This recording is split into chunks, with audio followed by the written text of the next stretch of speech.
उसको तो सब पता है, प्रतिक्षण कौन कहां है, क्या सोच रहा है। तो अपनी ही श्रीमती का पता नहीं है उसको, और उसकी श्रीमती को कोई हिम्मत है हाथ लगा दे।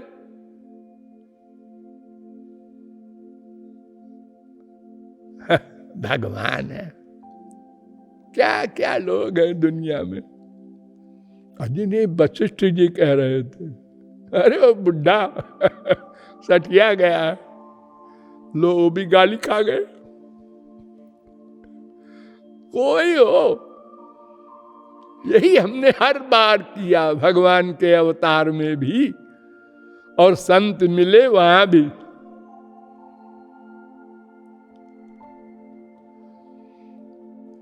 तो वो जो कृपा है भगवान की, जिसके द्वारा हम भगवान को जान सकेंगे, दिव्य शक्ति प्राप्त कर सकेंगे, उसके लिए 3 मार्ग मैंने आपको बताए, कर्म, ज्ञान, भक्ति।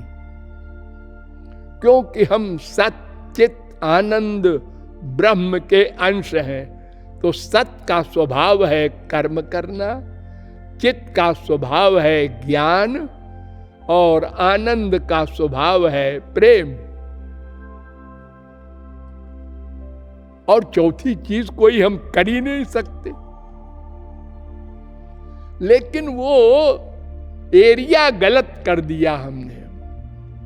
चलना है पैर से, देखना है आंख से, वो सब तो ठीक किया, लेकिन जाना था लखनऊ, वो पश्चिम में था, लेकिन हम चले गए इलाहाबाद की तरफ जो पूरब में है।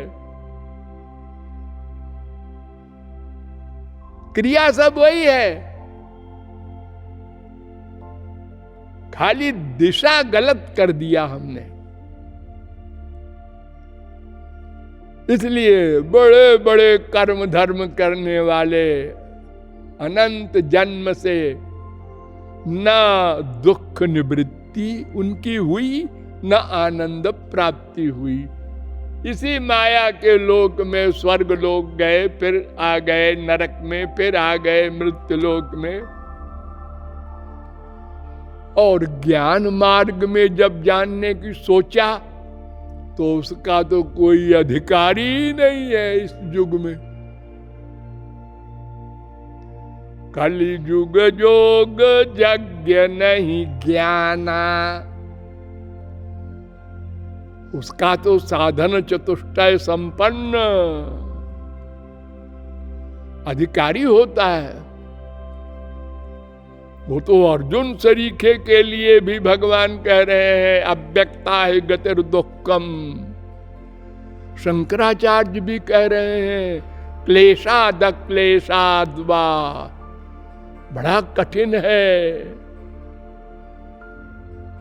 और अगर कोई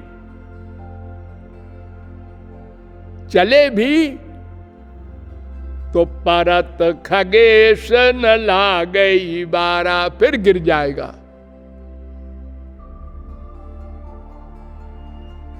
आरुह्य कृच्छ्रेण परम पदम ततः पतन्ति। 10-2-32 ब्रह्मा कह रहा है। कोई भी ज्ञानी हो उसका पतन होगा। शंकराचार्य कह रहे हैं, आरूढ़ योगोपि निपात्यते धा।